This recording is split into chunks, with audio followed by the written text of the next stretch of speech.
I used to love Naruto. I remember the first day the anime came out on Tsunade, sitting all excited in front of the TV as I ate up every single commercial promoting it. It wasn't long after that I bought a lot, and I mean a lot, of the manga volumes, and I even got a couple of video games as well. I hated Uzumaki Chronicles, but Rise of a Ninja? Yo, that was a good game. That was something special right there. When I finally had the means to do so, I finally got into reading the rest of the manga from start to finish and was finally caught up. I was so into it until Kaguya happened. Kaguya quite literally ruined any and all excitement I had for the Naruto franchise. I wanted nothing to do with it anymore, and just like what Game of Thrones Season 8 did to me and many others, I went forward believing that Naruto just isn't all that great. I forgot almost every single major story beat of the series just to erase it from my memory. And after reading One Piece and Bleach, I definitely came to the conclusion that Naruto was the worst of the big three. No, you want to click off, I get it, but hear me out. It's been nearly a decade since then, since Kaguya was introduced to all of us. And I've had many conversations with people trying to just change my mind about Naruto. That Naruto truly is among the greats of all shonen, of all anime, of all manga. I denied it, I kept denying it, I refused to... You're gonna hate me. I refused to believe it. But a near decade later, only one question has stayed in the back of my mind. What if Naruto was a good manga? What if Naruto was a good series, a good anime? What if it really was great? Is it better than I remember it being? Should the ending take away from the greatness that came before? I mean, I'm still here able to recognize that the first 6 seasons of Game of Thrones are god tier, so why can't I do the same for Naruto? Well, there's only one way to answer these questions. I started my Naruto journey again. I read all the way from the beginning, and I just finished reading up to where the end of the regular pre-time skip Naruto ends, with all of Team 7 going their separate ways. So now's the best time, I guess, to discuss whether or not I fell in love with Naruto again. Or is it still just as bad as ever? My name is Josue, welcome to the Panic Brothers channel, and let's talk the one and only Naruto.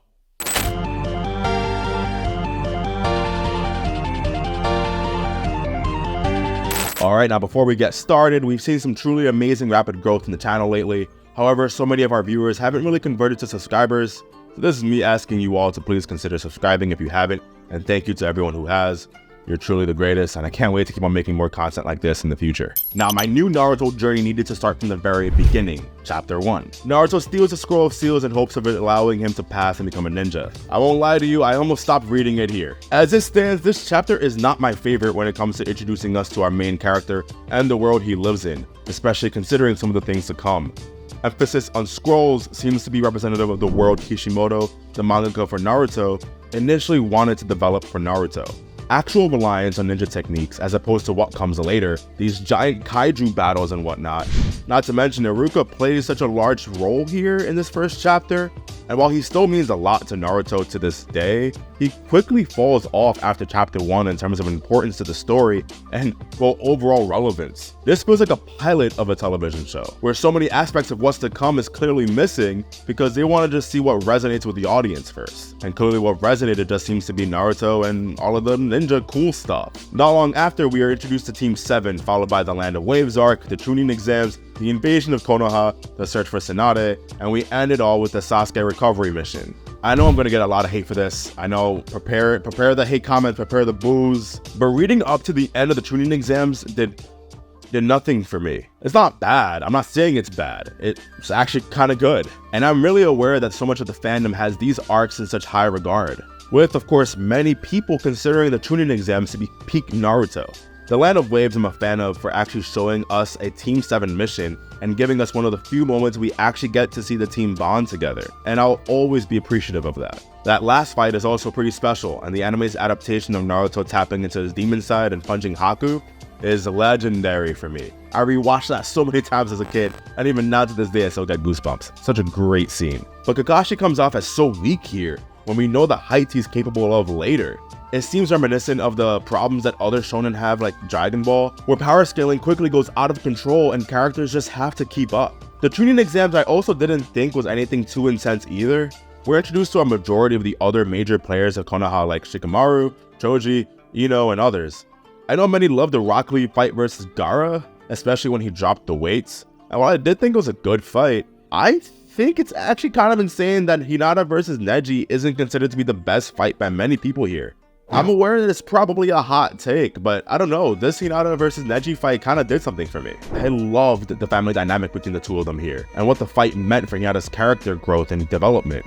I know Black Clover probably took a lot of inspiration from Naruto. I mean, Wizard King is literally just Hokage, but in the wizard world. But I feel like Noel just feels like a much more fleshed out version of what Hinata initially was. And so much of that, so many of the remnants, so many of that what started there is seen right here in this fight. It's probably a top 10 fight for me in the series, which is, I know, crazy to hear. No one talks about this fight.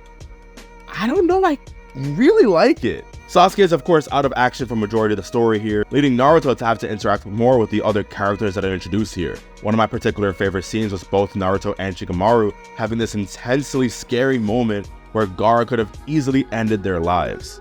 Chef's kiss, that was an awesome scene. The search for Tsunade arc though is when I really started to have my eyes open to how good Naruto really is. I don't know how, but I completely forgot this arc existed. I guess it just goes back to me trying to forget all about Naruto when I got to the Kaguya stuff. Like, for some reason my mind just, poof, blank. No more information retained from the search for Tsunade arc. So going into this just felt like a completely brand new Naruto arc for me. It's weird. I don't know. I'm weird. Hate me, please. Every moment was a highlight for me, especially when Itachi showed up and...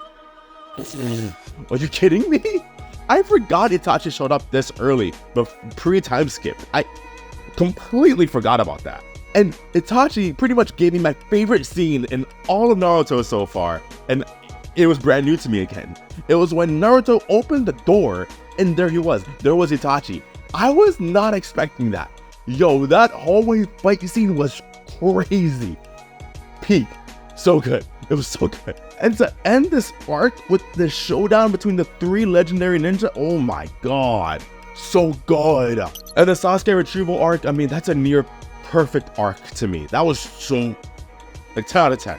10 out of 10. Perfect send-off to the first part of Naruto. Shikamaru being the only one to pass the Chunin exams and is given the responsibility of assembling a team to take back Sasuke, all while each member of the team has to individually fight off a member of the Sound 4, truly was intense, was insane, and you kept it all off with the battle against Kimimaro, who is the last descendant of the Kaguya clan. And knowing what I know now of the actual Kaguya, I was not expecting some Kaguya clan stuff. Like, what's that? I'm actually really interested to see what the connection there is.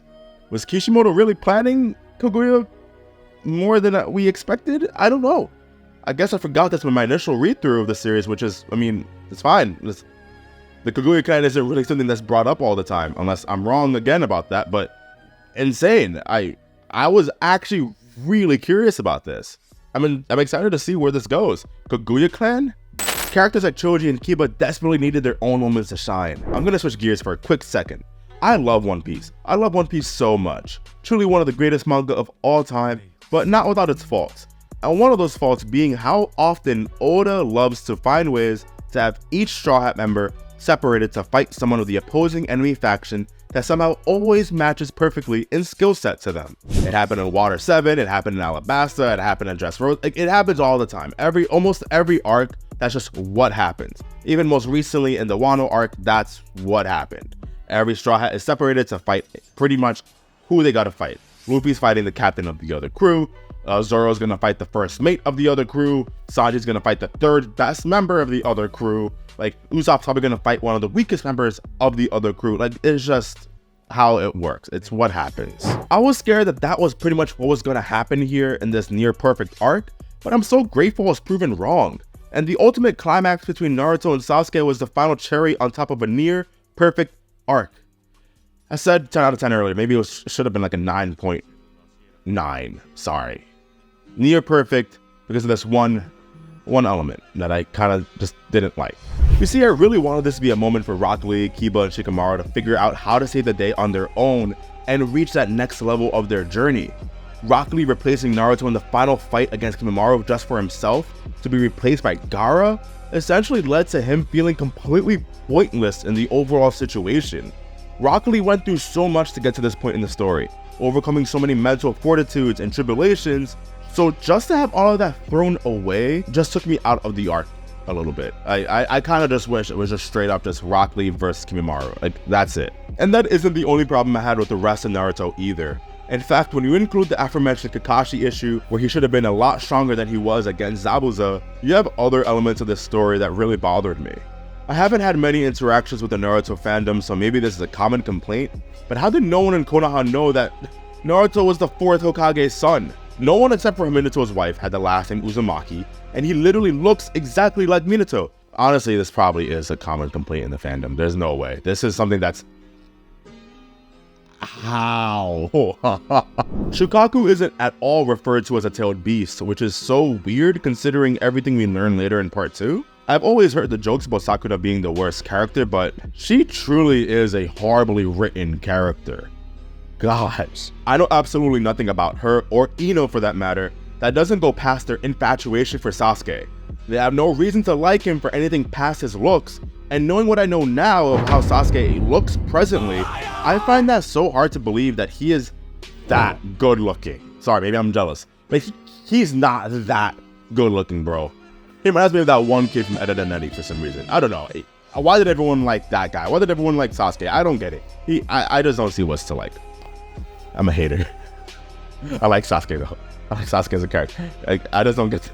Did I want a Sakura to chase me as a kid? Maybe. And then Ino? Maybe. I don't know. What do I want? I'm a Sasuke hater though right now. And I absolutely hate the reasoning behind getting the Mangekyo Sharingan. It feels very contrived, and I'm not sure how a biological evolution can somehow pick up that you killed your best friend. That's probably a nitpick, but past that absurd reasoning, I am grateful that it led to the primary motivation behind Sasuke's fight against Naruto. This final battle is 100% the best fight in all of Part 1 Naruto. And yes, I'm here to inform you, Naruto versus Sasuke was better than Hinata versus Neji. Just to let you know. Not only is Kishimoto literally a fantastic artist, I mean, he's so freaking good. I was screenshotting almost every single page of this fight because I really wanted to draw everything. And while I'm not going to get to it, I just gotta say that he's such a genius at raising the stakes in a fight in a very natural progression. And it's clearly seen throughout the entire Sasuke retrieval arc, and especially here. Choosing this moment to shine a light on Itachi's backstory is wonderful. Itachi has quickly become the character in Naruto for me, who, whenever he shows up, I gotta pay attention. Like, Itachi's that dude. I have a really good friend of mine who hates Naruto, yet loves Itachi, and no matter what his reasoning is for hating Naruto, I see why he loves Itachi. Itachi's crazy. He's awesome. Many anime and manga have this kind of character in their series, with the biggest comparison to me being Hisoka and Hunter x Hunter. Whenever Hisoka shows up, yo baby, you know you gotta pay attention. He's gonna do something and you gotta watch. Now I rambled on and on about each of the arcs, but the ultimate question being asked here is, what if Naruto was a good manga? I asked myself this for many years before finally starting it again this past year. I was scared that I was going to just waste my time getting back into the series, that the shortcomings were going to be very obvious from the get-go, and while problems were evident since even chapter 1, I gotta say that I don't regret any of it.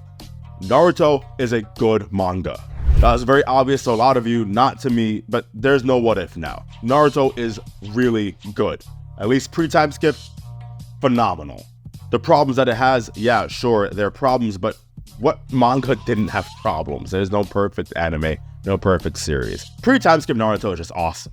Part 1 of Naruto is literally just peak shonen. Every arc builds off of the last one, and if I'm in a position where I somehow find the Chunin exams to be the worst arc, I think Naruto's in a pretty good position, especially considering the Chunin exams is still very much so a great arc.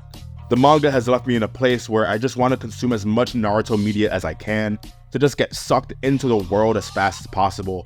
Playing video games based off of the manga helps me, so I downloaded Ultimate Ninja Storm to play through the story and experience it in that medium. I know I'm late to the Ultimate Ninja Storm party, but yo, better late than never. I never played these games growing up. I don't know how. I played the other games, never played this one though. If there are any hidden gems in the Naruto video game universe, please let me know. I really want to check it out. I know that there's some good Naruto DS games. One of them's like an RPG, I believe. I really would love to check that out. I'm really interested in that. And I might as well watch the movies, right? Please let me know if there's any good Naruto movies. I would love to check it out. I know there's a bunch. I really want to get into this world just to consume as much as I can of it. Really become a fan of the series. With that said though, I'm kind of worried. I still have all of Shippuden, all of part 2 of Naruto left to cover. And I'm scared because part 2 is when I fell off of Naruto, when Kaguya showed up. Whatever choices are made, whatever retcons are told, I'm both nervous and excited to venture forward and continue asking myself whether Naruto has what it takes to still stand among the greatest of shonen out there. Anyways guys, thank you so much for watching. Thank you so much for sticking with me as I answered this question. I need to consume more media, man. Let me know all of your recommendations in the comments, please. I just want to review the games, review the movies, review Rock Lee's crazy ass eyebrows, review Sakura's poor life choices. Yo, I could even review Mega Paradise or I'm running out of ideas. Roll the outro.